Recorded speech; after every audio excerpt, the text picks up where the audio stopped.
Imagine a world where the very pursuit of happiness paradoxically leads one away from it. A world where societies are constructed upon the premise that a greater quantity of possessions, a higher status, or external approval are the keys to contentment. Yet collective experience often narrates an entirely different tale, fraught with disillusionment and dissatisfaction, even at the pinnacle of outward success. This profound paradox, seemingly woven into the very fabric of our being, was unraveled more than a century ago by an American thinker whose insights continue to resonate today, shaping the worldview of leaders and dreamers. His work, a beacon for millions, itself encountered unusual challenges, as if confirming the truth that profound insights often meet with resistance. In 1933, amidst the Great Depression, when the world desperately sought answers to economic chaos and personal adversity, the editions of his seminal book, The Master Key System, were withdrawn from circulation, and its dissemination effectively ceased. This was not an act of censorship in the usual understanding, but rather a historical fact testifying not to its inherent danger, but rather to its extraordinary power, a power capable of overturning conventional perceptions of reality and human potential. This was not merely a book, but a meticulously crafted 24-week course that offered not fleeting prescriptions for external success, but a deep, fundamental transformation of the inner world. Charles F. Haanel, the author of this monumental work, invited his readers on a journey where harmony and happiness, as he asserted, are inherent states of consciousness, intrinsically belonging to man and entirely independent of the acquisition of possessions or external circumstances.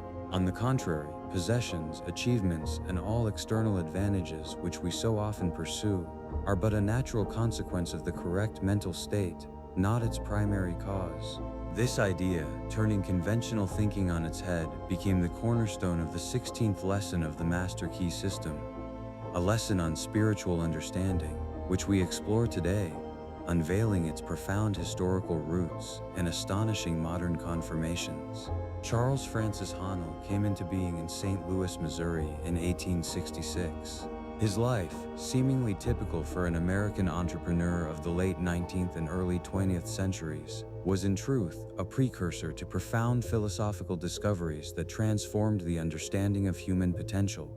He was no academic or armchair theorist. His wisdom was born from the crucible of practical experience, from the real world of business, from the personal attainment of the most audacious goals. From his earliest years, Haanel demonstrated extraordinary discernment, a keen intellect, and an indomitable will to succeed. He began his career, as it is said, from naught, without significant starting capital or connections.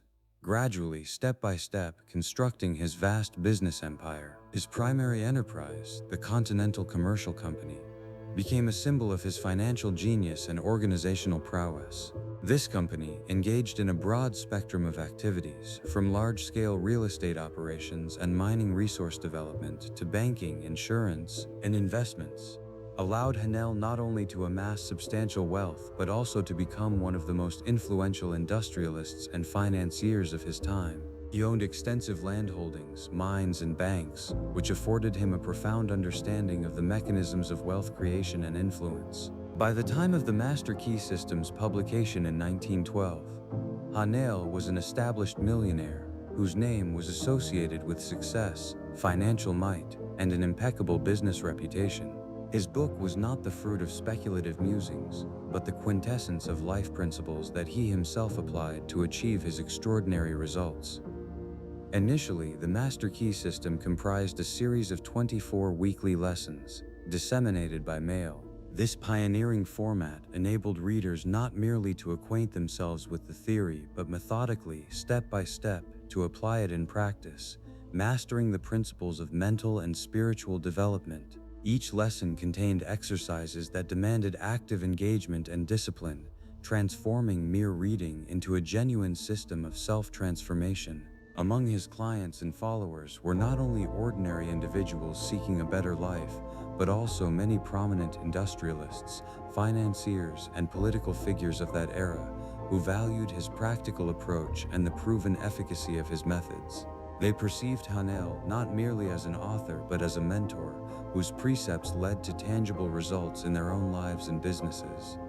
It was precisely this real, tangible success of Haanel that lent his teachings unimpeachable authority.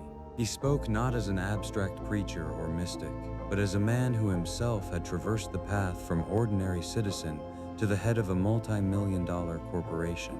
He asserted that his system was not merely a philosophy, but a scientifically substantiated method enabling every individual to unfold their inner potential and realize their most audacious dreams. His works became the foundation for many subsequent authors in the field of self-development and motivation. Figures such as Napoleon Hill, author of the legendary book Think and Grow Rich, acknowledged Haanel's influence on their ideas, noting that it was the master key system that inspired him to research the principles of success. Earl Nightingale, one of the pioneers of motivational broadcasting and author of the celebrated recording The Strangest Secret, also drew deeply from the inspiration of Haanel's works, frequently quoting his ideas. Even in our own day, more than a century later, Haanel's ideas continue to exert influence on individuals such as Oprah Winfrey, who has openly spoken of the significance of his teachings in her life and career, naming it one of the foundational books that shaped her success. Haanel did not merely teach how to earn money or achieve material goals. He taught how to think, how to utilize the hidden power of the mind for the creation of desired reality. He was convinced that the outer world is a precise mirror of the inner, and that the alteration of this mirror commences with a profound, conscious alteration of thought patterns and beliefs. His biography is living proof of his own philosophy, an example of how a man, armed with a profound understanding of universal laws, can literally forge his destiny, overcoming all obstacles. He passed away in 1940, leaving behind not only a rich legacy in the form of his thriving companies, but also an invaluable guide to action that continues to inspire and transform lives across the globe, confirming the eternal relevance of his sagacious words. His life and his teaching are an indissoluble whole, demonstrating that true knowledge leads to true power and true freedom. The 16th lesson of the Master Key System unveils before us one of the most profound and perhaps most paradoxical truths ever formulated in the teachings of self-development. This is not merely a recommendation or a superficial piece of advice. It is a fundamental re-evaluation of the very nature of happiness, success, and human existence. Charles Haanel urges us to undertake a radical shift in our thinking, one capable of forever altering our perception of the world and our place within it. He proposes that we realize that harmony and happiness are not external achievements that we must conquer, acquire, or earn. On the contrary, he asserts that they are inherent, internal states of consciousness, intrinsically ours and entirely independent of the possession of things, status, the approval of others, or any external circumstances. This concept turns on its head the conventional logic that dominates our society. We are accustomed to thinking that if we obtain a certain employment, purchase a desired home, find the ideal partner, achieve renown, or accumulate a specific sum of money, then and only then shall we become truly happy. Society tirelessly cultivates this notion, imbuing us with the belief that external advantages are the direct and sole cause of inner well-being. However, Haanel, drawing upon his profound understanding of universal laws and personal experience in building a vast business empire, asserts the opposite. Possessions, achievements, material prosperity, and even harmonious external relationships are not the cause, but the consequence of the correct mental state. They are but visible projections of our inner world, tangible manifestations of our dominant thoughts, beliefs, and emotional states. He writes, to realize a desire as an already accomplished fact is the necessary condition for its manifestation. In these words lies the quintessence of his teaching on spiritual understanding and the principles of creation. This is not merely positive thinking in its superficial, naive sense. It is a profound immersion into the very mechanism of reality creation, in which consciousness plays a central, formative role. Haanel proposes that we not await the outer world to change in order to feel happy, but rather actively cultivate a state of happiness, harmony, and abundance within oneself, realizing that it is this inner, anticipatory state that will inevitably lead to desired external results. He asserts that everything in the universe is subject to the law of cause and effect, and that thought, consciously directed and sustained, is the original, primary cause, and all else is its inevitable consequence. This understanding, according to Haanel, is the key to true, unbounded freedom.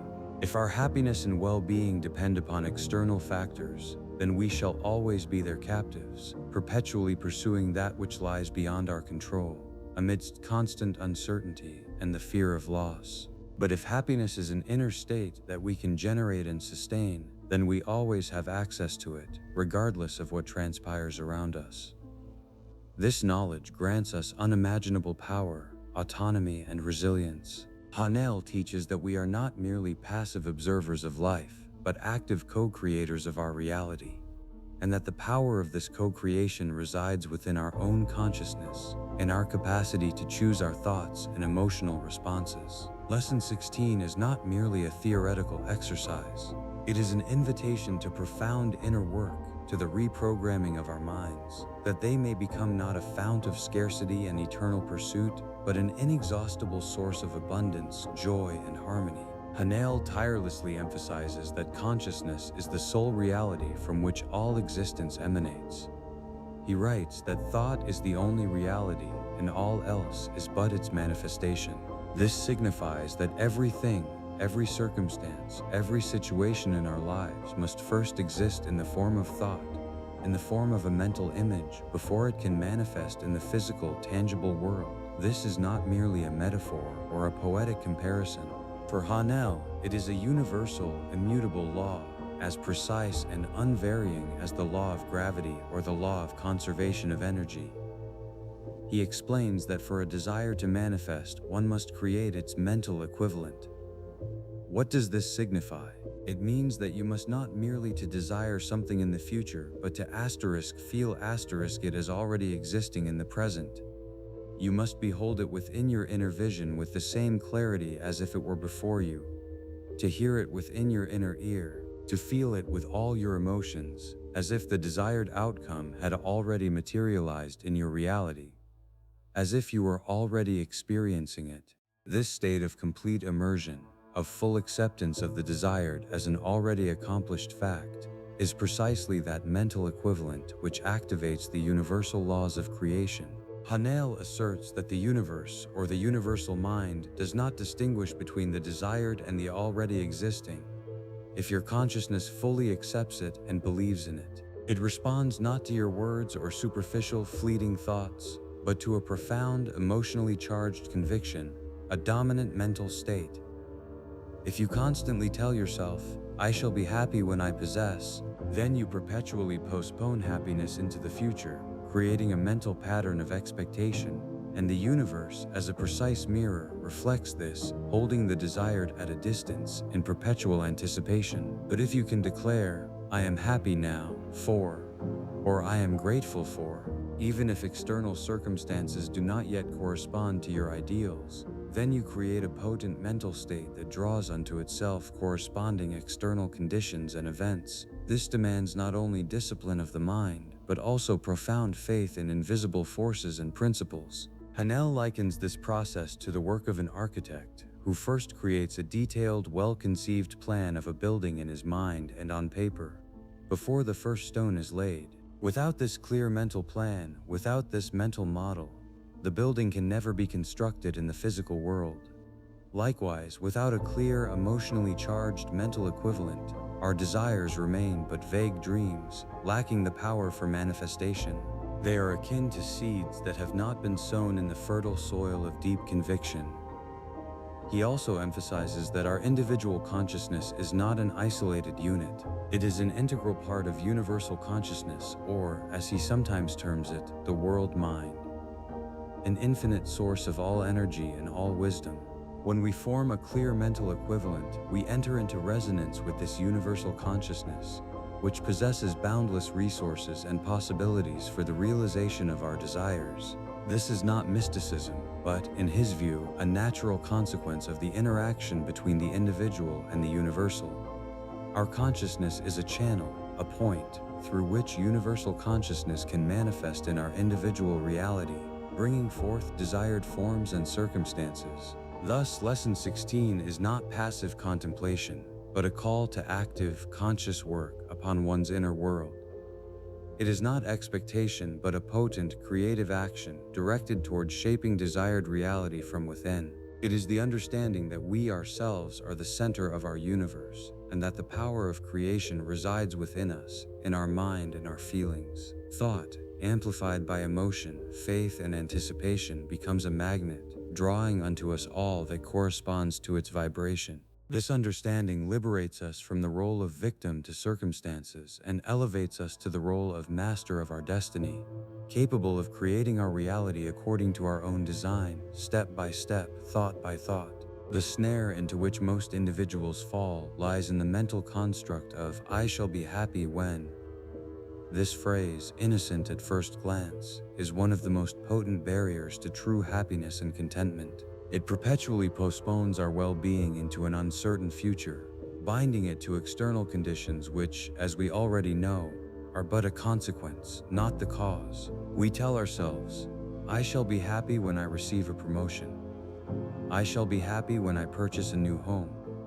I shall be happy when I meet my soulmate." And even when these objectives are attained, the joy often proves fleeting, followed by a new objective, a new when, thus creating an endless cycle of dissatisfaction. Modern science, decades and even centuries after Haanel, has begun to confirm these profound intuitive insights with empirical data.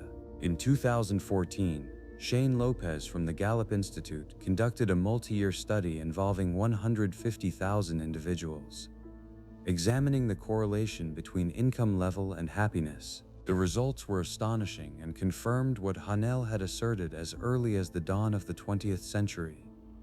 There exists a certain plateau, beyond which an increase in income ceases to significantly augment the level of life satisfaction.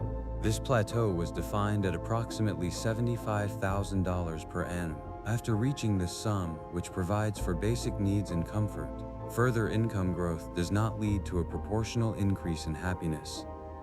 These findings have been confirmed by other authoritative studies. In 2010, Nobel laureates Daniel Kahneman and Angus Deaton from Princeton University published their findings in the prestigious journal Proceedings of the National Academy of Sciences, PNAS. Their research also showed that emotional well-being, that is, day-to-day happiness, ceases to rise after income surpasses approximately $75,000 per annum. This signifies that, while money can mitigate stress and improve quality of life up to a certain point, it is not an inexhaustible source of happiness. Further research deepens this understanding. Dr. Sonja Lyubomirsky, professor of psychology at the University of California, in her book The How of Happiness, published in 2007, presented a model according to which only 10% of our happiness depends upon external circumstances. 50% is determined by genetics, and the remaining 40% is the result of our inner practices, our thoughts, actions, and attitude towards life. This means that everything you achieve in the outer world, wealth, fame, career successes, influences your happiness by a mere 10%. The other 90% are within your control or predetermined by your inner nature. These data convincingly demonstrate that Haanel was correct. The pursuit of external advantages as a source of happiness is a mirage. The true cause of happiness and harmony lies within us, in that 40% which we can actively shape through our mental attitudes and spiritual practices. The snare of "I shall be happy when" holds us in perpetual anticipation, depriving us of the opportunity to experience joy and contentment here and now, in the present moment. It distracts us from the most potent instrument of creation, our own consciousness. The idea that the inner state is more significant than external circumstances is not an invention of the 20th century. For millennia, great thinkers and spiritual teachers across diverse civilizations arrived at similar conclusions, each time confirming the universality of this principle. Charles Haanel, though perhaps not directly referencing ancient texts, his teaching deeply resonates with the wisdom accumulated by humanity long before him. Among the most striking harbingers of his ideas were the ancient Greek Stoics. These philosophers, living more than 2 millennia ago, taught that happiness, eudaimonia, is attained through inner harmony and virtue, rather than through external advantages or pleasures. Epictetus, one of the most influential Stoics, a slave who became a great teacher, formulated this idea in his famous phrase, "It is not things that disturb people, but their judgments concerning things." He asserted that we cannot control the events transpiring around us, but we can always control our reaction to them, our attitude, and our judgments. If we suffer, it is not because something ill has occurred, but because we decided that it was ill. If we are happy, it is not because fortune smiled upon us, but because we chose to perceive good in what transpired. This philosophy fully aligns with Haanel's assertion that the outer world is a consequence of the inner, and that our mental state determines our reality. For the Stoics, as for Haanel, the key to freedom and happiness lies in the conscious governance of one's inner world. Even deeper into history extends the wisdom of Buddhism. Prince Siddhartha Gautama, who became the Buddha, attained enlightenment by realizing that the root of all suffering, dukkha, lies in tanha, craving attachment. This is not merely desire as such, but precisely attachment to the outcome, to possession, to a particular state. The Buddha taught that as long as we are attached to things, to people, to ideas, to pleasures, or to the avoidance of pain, we shall suffer, for everything in this world is impermanent and subject to change. By releasing attachments, we free ourselves from suffering. This does not signify a renunciation of desires or goals, but a change in our attitude towards them, striving towards them without attachment to their outcome. This concept astonishingly echoes Haanel's teaching that one must realize a desire as an already accomplished fact, yet without clinging to it, allowing the universe to manifest it in the best possible way. The absence of attachment to the outcome paradoxically accelerates its manifestation, for it removes mental resistance and doubt. The ancient Chinese philosophy of Taoism, presented by Lao Tzu, also contains profound parallels. In the Tao Te Ching, Lao Tzu writes, "He who knows he has enough is always rich." This simple yet profound phrase expresses the essence of contentment that does not depend on the accumulation of external advantages.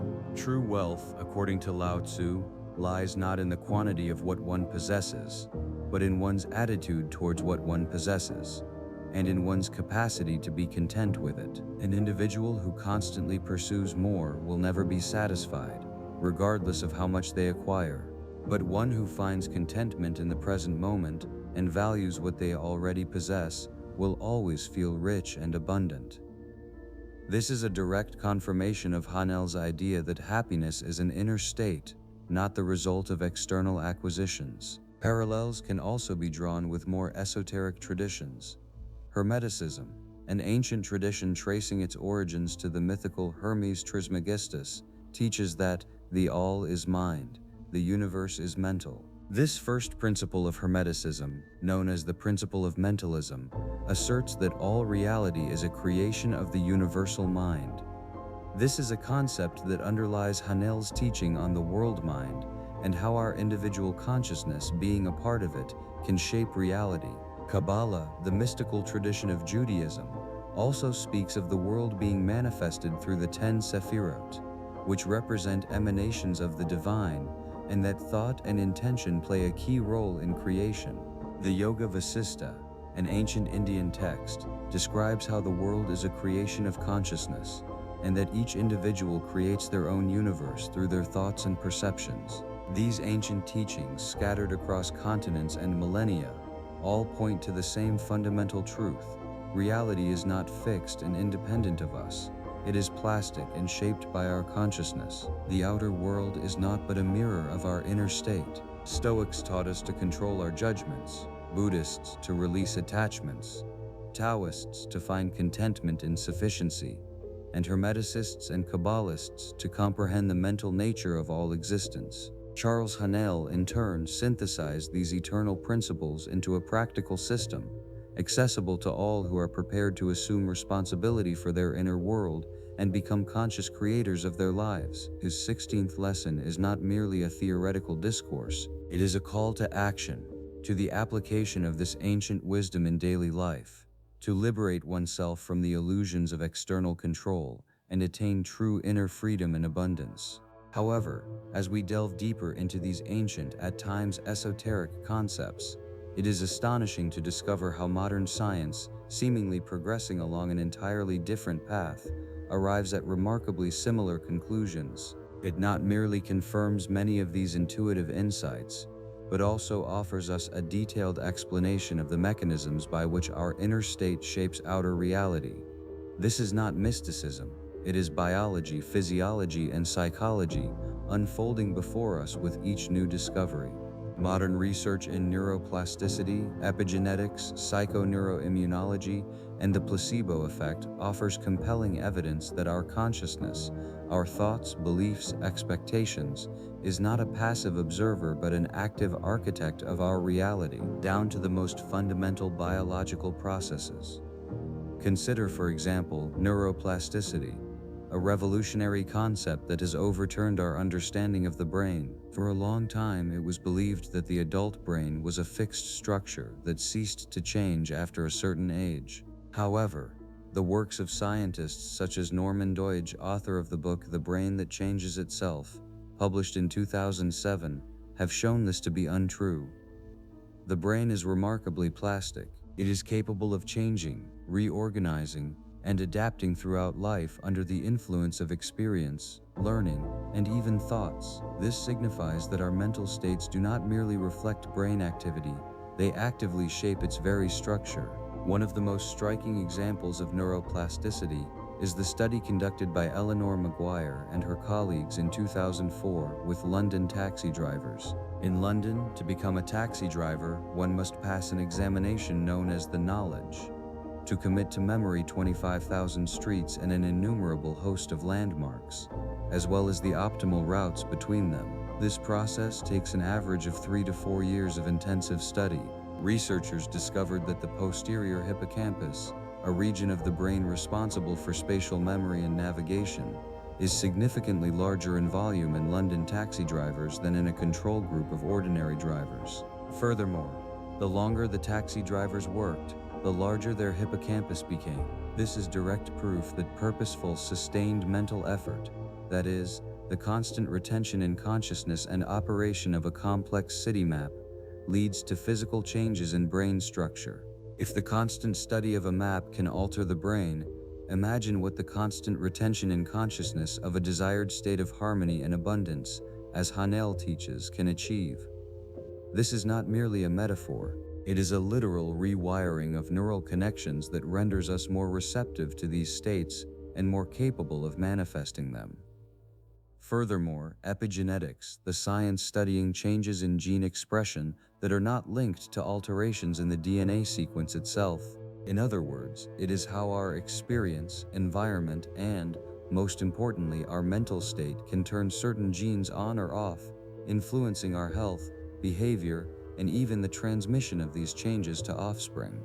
Bruce Lipton, a cellular biologist and author of the book The Biology of Belief, was one of the pioneers in this field, demonstrating that not genes control our lives, but our perception of the environment. A startling experiment conducted by Carrie Diaz and Brian Ressler in 2014 demonstrated how traumatic experience can be transmitted across generations at an epigenetic level. Researchers trained male mice to fear the scent of cherry blossom, associating it with a mild electric shock. As a result, these mice began to avoid the scent. But the most astonishing event transpired next.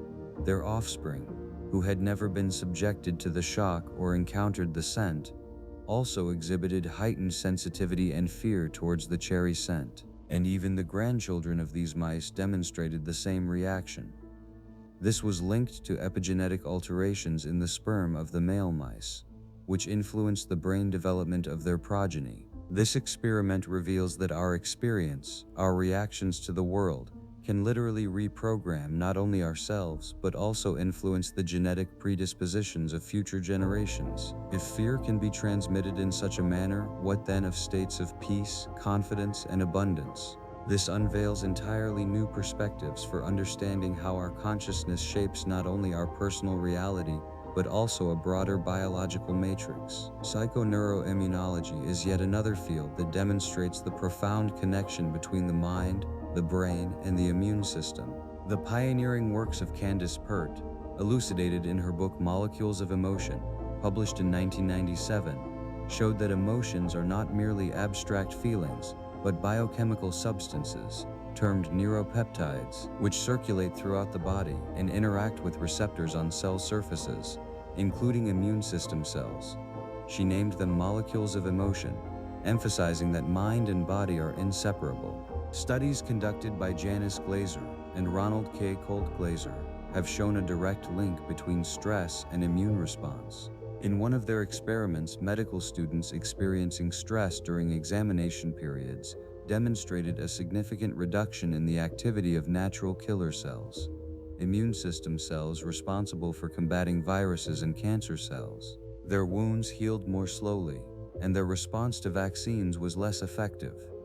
This convincingly proves that chronic stress induced by negative thoughts and emotions weakens our physical defenses, rendering us more vulnerable to illnesses. Conversely, positive emotions, harmony, and inner tranquility, which Haanel urges us to cultivate, can strengthen immunity and foster healing. This is not merely an improvement in mood, it is a literal alteration of the body's chemical balance that supports health and well-being. And finally, the placebo effect, perhaps the most potent and enigmatic manifestation of the power of consciousness that has been scientifically documented. Henry Beecher, an anesthesiologist from Harvard, in his 1955 study, showed that up to 30 and sometimes even up to 60% of patients experience significant symptom relief or even complete healing simply from the belief that they are receiving an effective medication, though in reality it was a sugar pill or a saline injection. The placebo effect has been observed in the treatment of various conditions, from pain and depression to Parkinson's disease and even some forms of cancer. It is vital to note that the placebo effect is not a fabrication or a deception. These are real physiological changes that can be measured. A reduction in blood pressure, the release of endorphins, altered brain activity. This is our own inner pharmacist, activated by the power of belief and expectation. If a simple belief in a pill can induce such profound changes in the body, then imagine what a deep, unwavering faith that the desired state has already been attained, that harmony and abundance are already a part of your reality, as Charles Haanel teaches, is capable of. This is not merely hope, it is the activation of the body's internal resources for the manifestation of the desired. Thus, modern science, with its precise measurements and reproducible experiments, not merely confirms but deepens our understanding of ancient truths. It reveals that the mind is not separate from the body, but an integral part of it, capable of shaping and restructuring it at all levels, from neural networks to genetic expression and immune response. This is compelling evidence that Haanel's 16th lesson on spiritual understanding, on the truth that harmony and happiness are states of consciousness, not consequences of external circumstances, is not merely a philosophical discourse but a deeply rooted biological truth. These scientific discoveries, made in recent decades, find astonishing parallels in ancient traditions that for millennia taught of the primacy of consciousness and its capacity to shape reality. They possessed neither microscopes nor tomographs, yet they held profound intuition and a method of self-knowledge that led them to the same conclusions. Let us recall Hermes Trismegistus, the legendary sage whose teachings formed the foundation of Hermeticism. In the text known as the Poimandres, Hermes describes a vision of the divine mind, which is the source of all existence. The all is mind, the universe is mental, proclaims the first principle of Hermeticism. This signifies that all visible and invisible reality is a manifestation of the universal mind. Our individual consciousness, being a part of this great mind, possesses the capacity to shape its own reality, much as Haanel teaches us to realize a desire as an already accomplished fact. We do not merely dwell in a mental universe, we actively participate in its co-creation through our thoughts and beliefs. Hermeticism offers us a metaphysical framework wherein our inner work becomes a direct interaction with the fundamental nature of being. Buddhism, which originated in India more than 2.5 millennia ago, also accords a central place to the role of consciousness. In the Dhammapada, one of the most revered texts of the Pali Canon, The Buddha commences with the assertion, "Mind precedes all mental states. Mind is their chief, they are all mind-wrought.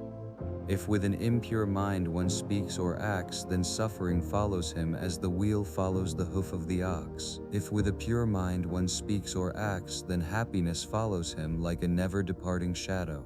This verse, Dhammapada 1:1, is the quintessence of Buddhist teaching that our inner state, our thoughts and intentions are the primary cause of all our experiences, be they happiness or suffering. The Buddha taught that Tanha, craving attachment to things, to outcomes, to external circumstances, is the root of suffering. Liberation from this attachment, the attainment of inner peace and equanimity, regardless of external circumstances, is the path to nirvana. This is a direct echo of Haanel's assertion that harmony and happiness are states of consciousness, not dependent on the possession of things. In the ancient Indian tradition, the Yoga Vasistha, one of the most extensive and profound philosophical treatises, also asserts that the world is a creation of consciousness. It describes how each individual creates their own universe through their thoughts and perceptions. According to the Yoga Vasistha, the outer world has no independent existence, but is a projection of manas tristi, the creation of the mind. As in a dream we create entire worlds that appear real, so too in the waking state, our mind continuously projects the reality we perceive. This teaching urges us to realize this power of creation and learn to govern our minds to create desired reality, rather than being its passive observer or victim. Kabbalah, the mystical tradition of Judaism, also offers a profound understanding of the nature of creation and the role of consciousness. It teaches that prior to the creation of the world, there existed only Ein Sof, the infinite, unknowable divinity. The world manifested through the 10 Sephirot, 10 divine emanations, which are channels of divine energy and consciousness. Humanity, created in the image and likeness of the divine, possesses the capacity to influence these Sephirot through their thoughts, intentions, and actions. Through kavanot, focused intentions and meditations, Kabbalists strive to connect with divine energies and influence the manifestation of reality. Thought, thus, is not merely an inner activity but a potent force, capable of shaping worlds. The Stoics, such as Epictetus and Marcus Aurelius, who lived in ancient Greece and Rome, developed a philosophy entirely centered on the inner world of man. Epictetus, a former slave, taught, "It is not things that disturb people, but their judgments concerning things." This simple yet profound truth lies at the foundation of Stoicism. We cannot control external events, but we can always control our reaction to them, our judgments and our thoughts. Marcus Aurelius, emperor of the Roman Empire, in his Meditations, wrote of the necessity to cultivate an inner fortress, a citadel of the mind, that remains unperturbed in the face of any external tempests. He urged acceptance of that which is not within our power, and concentration on that which we can control, our character, our thoughts, and our actions. The Stoics, like Haanel, taught that true happiness and harmony come not from the possession of external advantages, but from an inner state of wisdom, virtue, and tranquility. Even in Zen Buddhism, which journeyed from India to China and then to Japan, we find parallels with Haanel's teaching. Bodhidharma, the legendary patriarch who brought Zen to China, taught of direct transmission from mind to mind and the necessity of perceiving one's true nature. Zen does not rely on scriptures or external rituals, but on a direct, intuitive apprehension of reality. It urges liberation from concepts, from attachment to thoughts, and to the experience of pure, unclouded consciousness. This state, known as mushin, no mind or mind without mind, is not the absence of thought, but the absence of attachment to thoughts, which enables one to act spontaneously and effectively, being in complete harmony with the present moment. This inner freedom from mental attachments directly correlates with Haanel's idea that true happiness is not dependent on external conditions. All these ancient traditions, scattered across continents and millennia, offer a unified chorus of voices, asserting the same fundamental truth. Reality is not fixed and independent of us. It is plastic, it is mental, and it is shaped by our consciousness. The outer world is not but a mirror of our inner state. And though their languages and cultural contexts differ, their central message remains immutable. The key to harmony, happiness, and abundance lies within us. Charles Haanel in turn synthesized these eternal principles into a practical system, accessible to all who are prepared to assume responsibility for their inner world and become conscious creators of their lives. His 16th lesson is not merely a theoretical discourse, it is a call to action, to the application of this ancient wisdom in daily life, to liberate oneself from the illusions of external control and attain true inner freedom and abundance. The understanding of these principles, buttressed by both ancient wisdom and modern scientific data, unveils the path to profound transformations. And many individuals who achieved outstanding successes intuitively or consciously applied this knowledge, confirming their efficacy in practice. Their stories serve as vivid examples of how the inner state precedes outer manifestation. One of the most inspiring examples is the story of Earl Nightingale, the American motivational speaker and author. In 1956, Nightingale recorded a short audio program titled The Strangest Secret. At that time, he was an ordinary radio announcer, but his insight transformed not only his own life but also the lives of millions worldwide. The Strangest Secret was inspired by his own reflections on why some individuals achieve success while others do not. He concluded that the main secret lies in one simple principle: we become what we think about. This was a direct echo of the ideas elucidated in Haanel's The Master Key System, which Nightingale evidently studied. Nightingale asserted that if an individual constantly thinks about an objective, about a desired state, then their mind would labor towards its attainment. If, however, they dwell on fear, doubt, and failures, then precisely that will manifest in their life. His audio recording became the first motivational audio course in history, selling over 1 million copies, earning him a gold record. This was a phenomenal success which demonstrated that millions across the globe intuitively sensed the veracity of these principles and were ready to apply them in their lives. Earl Nightingale became living proof that conscious governance of one's thoughts and mental state is the key to achieving the desired. He did not await external circumstances to become successful. He first transformed his inner state, and then external circumstances followed suit. Another colossal example is Napoleon Hill, author of the legendary book Think and Grow Rich. His journey commenced with a fateful encounter with one of the wealthiest men of his time, Andrew Carnegie, in 1908. Carnegie, a visionary, presented the young Hill with an unusual task: to spend 20 years researching the lives of America's most successful individuals to uncover the common principles of their success. Hill accepted this challenge, and the subsequent 2 decades he dedicated to interviewing such giants as Henry Ford, Thomas Edison, Alexander Graham Bell, John Rockefeller, and many others. The result of this grand research was a philosophy of success expounded in his works. Although Hill did not always directly mention Charles Haanel, many of his key concepts, definiteness of purpose, mastermind, auto-suggestion, the power of thought, and transmutation of sexual energy, bear profound parallels with the teachings of the Master Key System.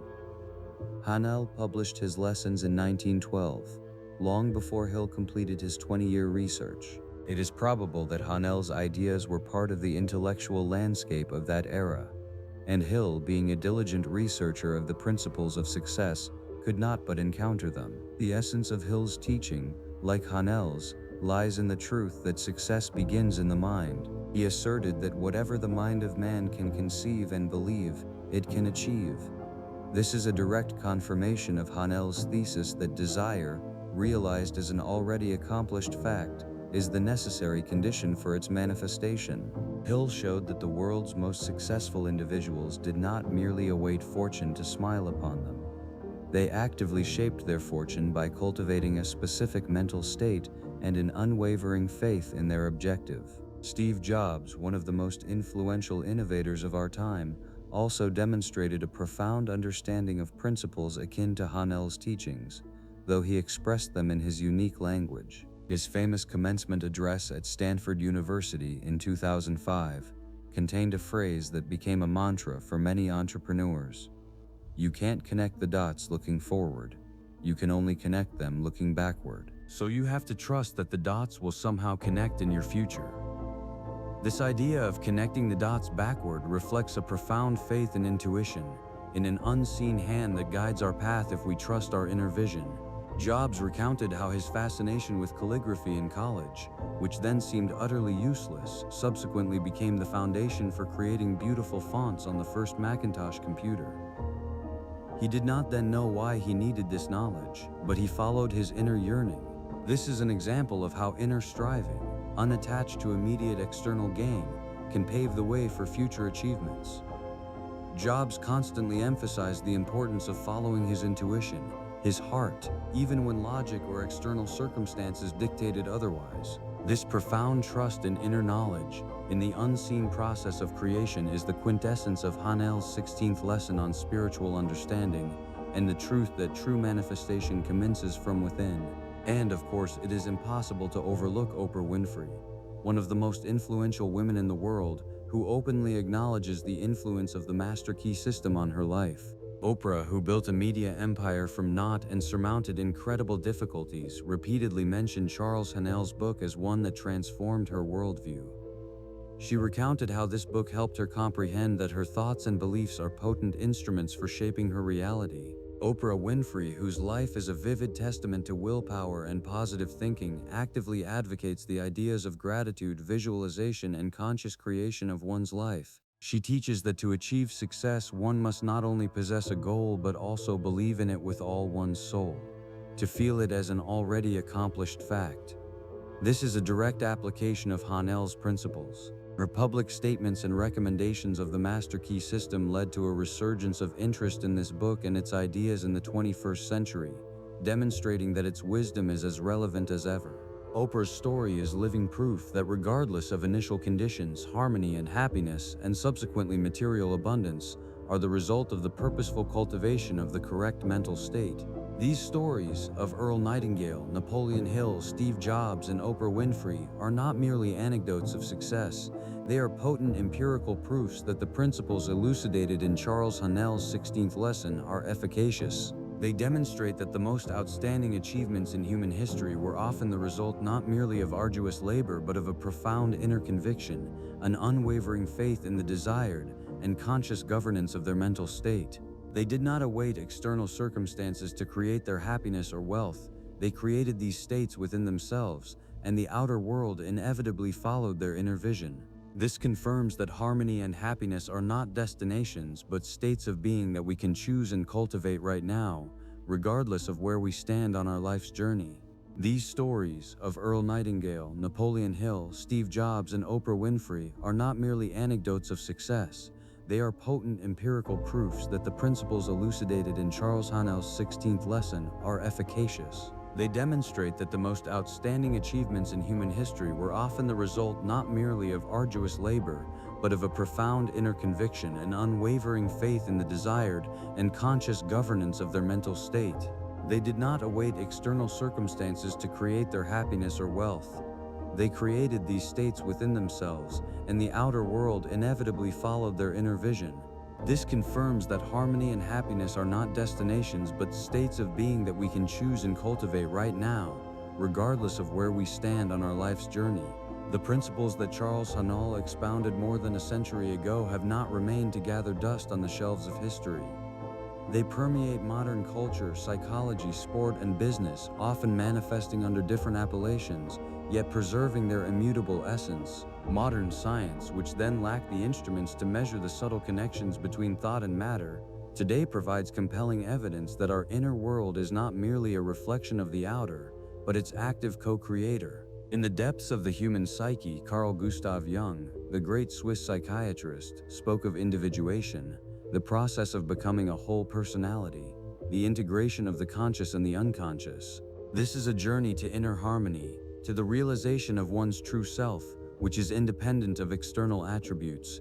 Individuation is the quest for happiness and meaning within, not without, a direct echo of Haanel's thesis on the inner source of well-being. Abraham Maslow, one of the fathers of humanistic psychology, described peak experiences, moments of profound joy, ecstasy, and unity that individuals experience in their lives. These experiences are often unrelated to material achievements, but are inner states of consciousness arising in moments of deep engagement, creativity, or love. They demonstrate that the highest forms of happiness are accessible to us not through acquisition but through being.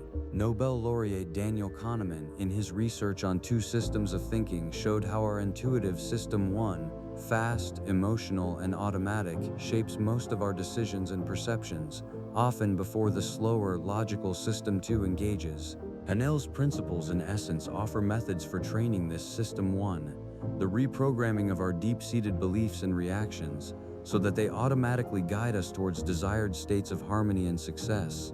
When we realize a desire as an already accomplished fact, we effectively train our intuitive system to act in accordance with this new conviction. Mihaly Csikszentmihalyi, the Hungarian-American psychologist, introduced the concept of flow, a state of complete immersion in an activity wherein one loses the sense of time, of self, and experiences profound joy and satisfaction.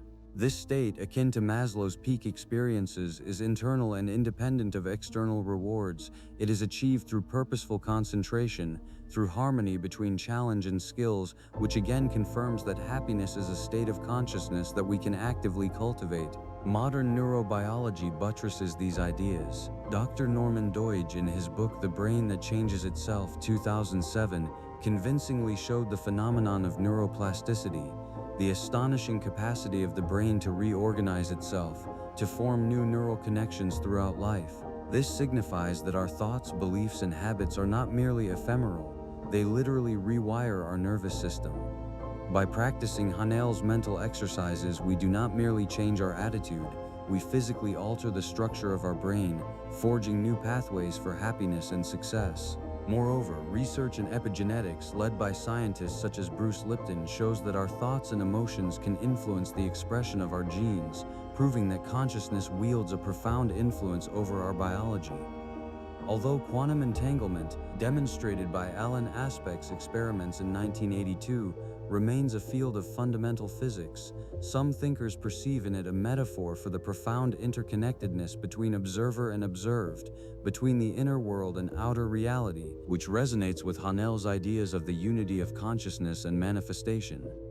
In the realm of sport, where results are measured in fractions of a second and precise hits, the mental state is as critical a factor as physical conditioning. Michael Jordan, the basketball legend, was renowned not only for his incredible talent, but also for his unwavering belief in victory. He often spoke of the zone, a state of complete mental and physical fusion with the game, when every movement seemed intuitive and flawless. Jordan visualized his shots, his victories long before they transpired, creating an inner state of triumph that subsequently manifested on the court. Kobe Bryant, his successor, developed this philosophy into the Mamba mentality, an obsessive devotion to perfection, encompassing hours of mental rehearsal, visualization, and profound faith in his abilities. For Bryant, success was not the result of chance, but a consequence of the purposeful cultivation of an inner state that permitted no defeat. In business, where the stakes are even higher and competition is ruthless, leaders who have achieved outstanding successes often demonstrate a profound understanding of principles akin to Haanel's lessons. Jeff Bezos, founder of Amazon, built an empire based on a long-term vision and an unwavering faith in the customer, often disregarding short-term losses and criticism. His inner conviction in the correctness of his chosen path was stronger than any external obstacles. Elon Musk, founder of Tesla and SpaceX, is known for his audacious goals, which to many seemed impossible. His capacity to hold the image of the future in his consciousness, despite numerous setbacks and skepticism, is a vivid example of how inner vision can reformat outer reality. Warren Buffett, one of the greatest investors of all time, is famed for his composure and emotional discipline. His success is founded upon a rational, stable inner state that enables him to make sagacious decisions without succumbing to market panic.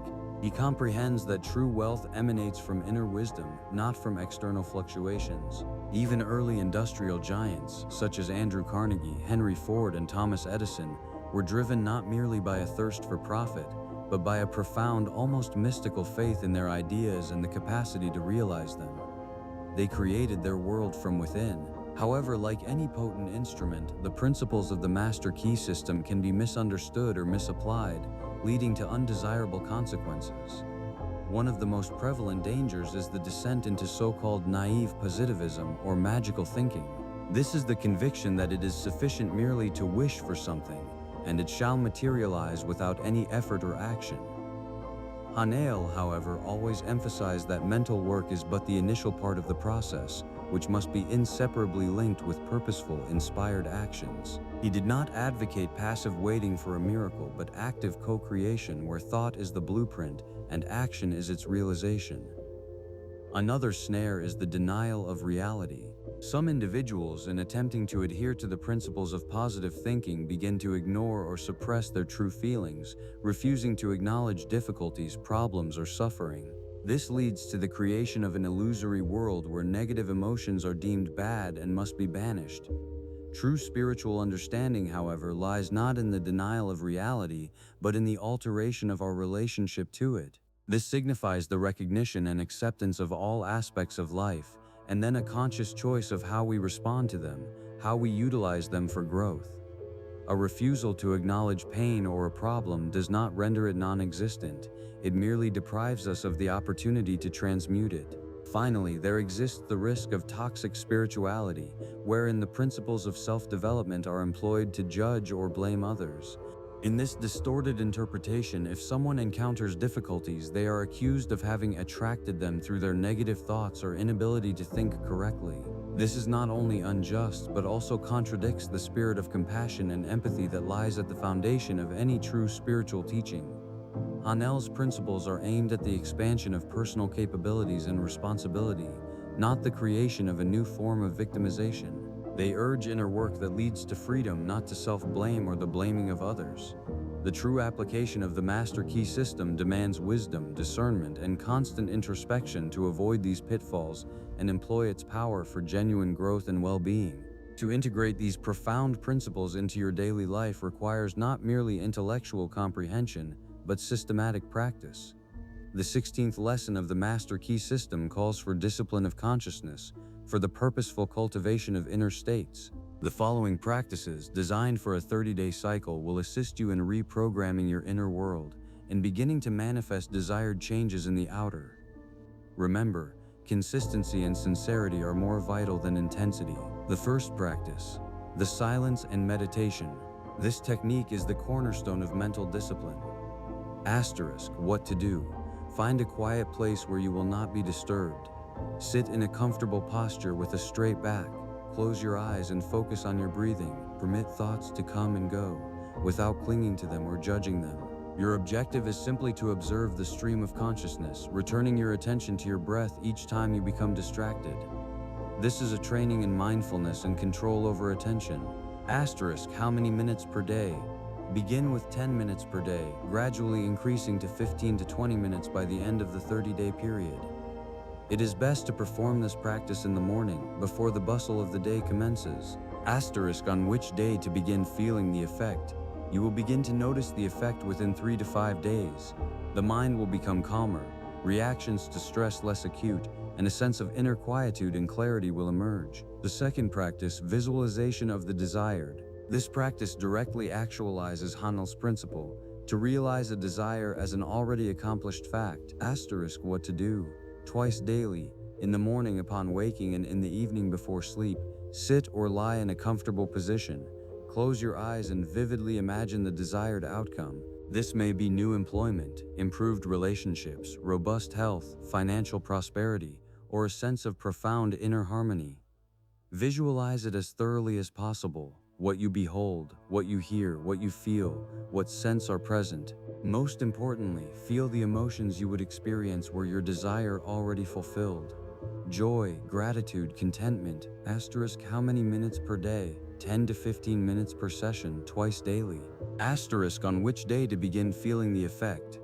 Within 7 to 10 days, you will notice an intensification of motivation, the emergence of new ideas and opportunities, and a profound sense of confidence in achieving the goal. The third practice, affirmations and declarations. Words possess immense power to shape our reality. Asterisk, what to do. Choose 1 or 2 positive affirmations that reflect your desired state or objective. For example, I am happy and grateful for the abundance that fills my life, or I am calm, confident, and full of energy. Repeat these affirmations aloud or to yourself, with full conviction and feeling several times a day. Articulate them as if they were already truth. You may write them on cards and place them in locations you frequent. Asterisk how many minutes per day? 5 minutes several times a day, especially when you feel despondency or doubt. Asterisk on which day to begin feeling the effect. Within 5 to 7 days you will notice how your inner dialogue shifts, negative thoughts diminish, and self-assurance grows. The fourth practice, journaling the future and the present. This practice helps to solidify mental states on paper. Asterisk what to do daily. Dedicate time to journaling, but do not merely record the events of the past day. Write about your desired future as if it were already unfolding in the present. Describe your feelings, experiences, and successes that you are already experiencing. For example, today I am grateful that my new employment brings me immense satisfaction and financial stability. I revel in each passing day. This helps to reprogram the subconscious mind and create the sensation of an already accomplished fact. Asterisk how many minutes per day? 15 to 20 minutes. Asterisk on which day to begin feeling the effect. Within 10 to 14 days you will notice an intensification of the clarity of your desires, and you will begin to identify and surmount limiting beliefs. The fifth practice, cultivation of gratitude. Gratitude is one of the most potent states capable of instantly altering your vibration. Asterisk what to do daily, in the morning or evening. Record in a dedicated notebook 5 to 10 things for which you are genuinely grateful. These may be major events or the most mundane things: a cup of coffee, the sunlight, a stranger's smile, the health of loved ones. The main point is not merely to list, but to truly feel the emotions of gratitude. Asterisk how many minutes per day? 5 to 10 minutes. Asterisk on which day to begin feeling the effect. You will feel an immediate uplift in mood and a shift in perspective within 3 to 5 days. The world will begin to appear more abundant and benevolent. The sixth practice, mental rehearsal. This technique is especially beneficial before significant events. Asterisk what to do. Before any upcoming event that causes you apprehension or demands maximal efficacy, for example, an interview, an important meeting, a public speaking engagement, an examination, dedicate time to mental rehearsal. Close your eyes and play through the entire scenario in your mind from beginning to end, envisioning everything unfolding perfectly. Visualize yourself calm, confident, competent, and successful. Feel the sense of satisfaction from a task superbly executed. Asterisk how many minutes per day? 5 to 10 minutes immediately before the event. Asterisk on which day to begin feeling the effect. The effect of this practice is often immediate, reducing anxiety and augmenting your confidence and performance in the actual situation. The seventh practice, shifting focus. This practice cultivates your capacity to govern your attention. Asterisk what to do. Throughout the day, whenever you apprehend yourself entertaining a negative thought, worry, doubt, or a phrase such as "I shall be happy when," consciously shift your focus. Instantly ask yourself, for what may I be grateful right now?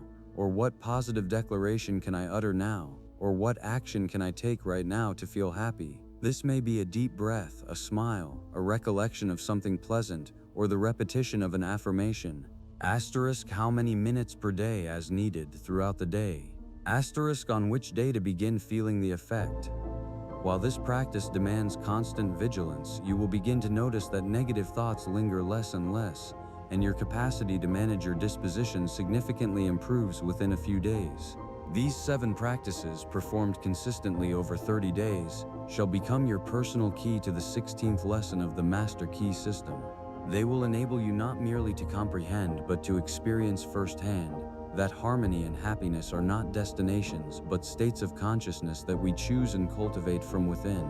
Thus, Charles Haanel's 16th lesson unveils before us a fundamental truth which, when embraced and comprehended, is capable of overturning our perception of reality. It teaches us that harmony and happiness are not external rewards dependent upon the possession of things or the achievement of specific objectives, but inner states of consciousness that we may choose and cultivate at any moment. Things and circumstances are merely the consequence of this correct mental state, not its cause.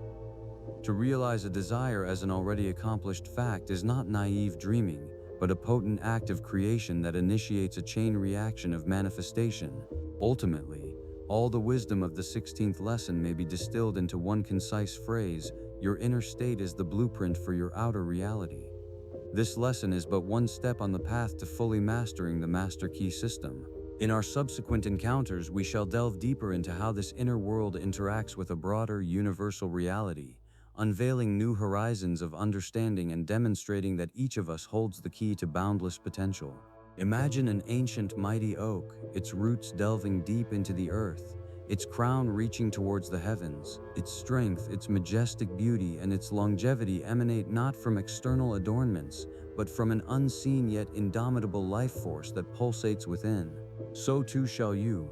By cultivating harmony and happiness within the depths of your being, unveil your true, boundless nature, permitting it to manifest in all its splendor in the world around you.